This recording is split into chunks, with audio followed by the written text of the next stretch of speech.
So, if you've got a winning team, I don't care whether it's sport or business, whatever, you want to keep them. Would you agree with me? I'm sure the answer is yeah.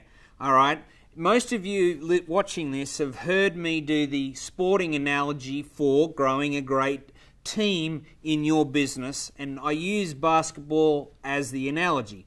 Put it simply, if you go and grow, develop, hire, recruit a bunch of 7-foot people that can slam dunk the ball every time, that's an all-star winning team. If you've only got 4-foot people running around the basketball court, I don't care how good you are, they can't slam dunk the ball. So once you've developed some 7-foot people, we need to keep them. Okay? So this particular flip chart and clip is around how to do that.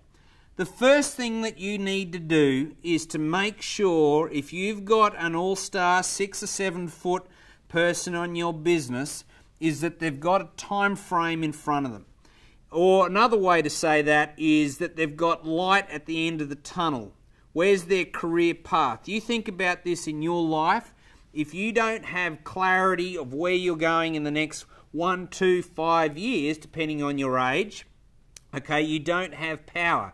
All right, and then you start to question, is this really the right path that I'm on, etc.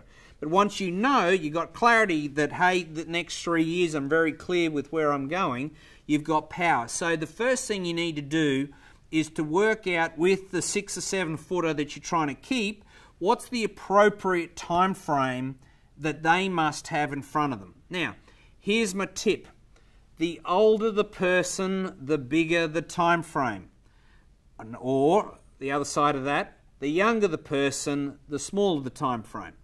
Okay, so if I've got let's say a senior manager, right, or a chief financial officer, chief marketing officer, a general manager, etc., I'm going to have more of a longer time frame because those guys and gals can get it. So when you start to talk with them, right, that would normally, not always, but normally relate to age, is that they're going to be, they think 3 to 5 years out. Okay, so you can have that. But you say to a millennial, let's do a 5-year plan, they don't even think 5 minutes in front of them, let alone a year or 2 out in front. Okay, so you'll freak out a younger person because they don't have as much vision, maybe just on where they are in life. Okay, not the gospel, but probably not a bad rule of thumb to think on this particular flip chart.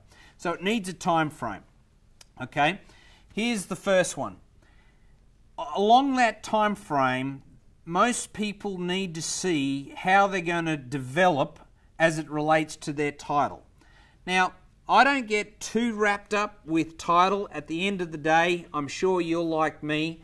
At the end of the day, in the business with the team that I've got, I just want results. Okay, it doesn't matter whether you're called business development manager, sales guy, sweetheart. I don't give a damn. All right, all I want to see is the business to get results.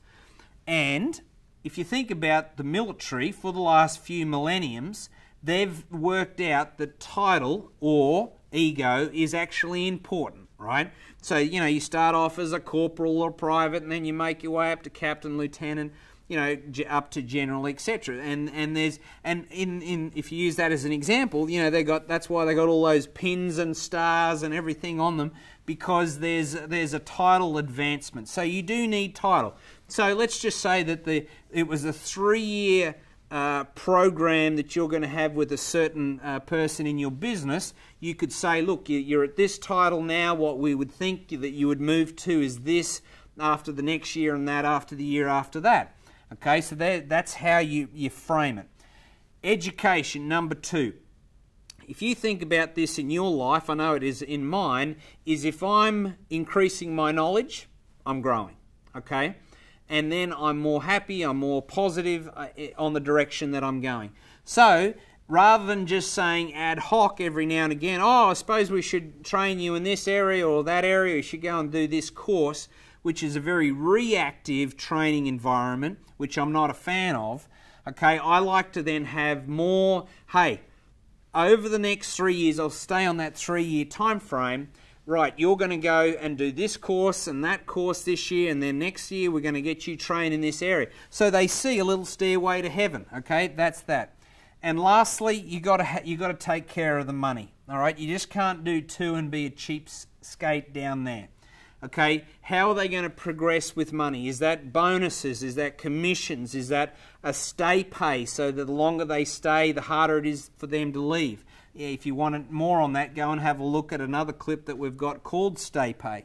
Okay, but you've got to take care of the numbers, and again, attach that to the time frame so they can see all three. I promise you this is a really, really key part to keeping 7-footers, and I really hope that you go and implement it. Thanks so much for watching.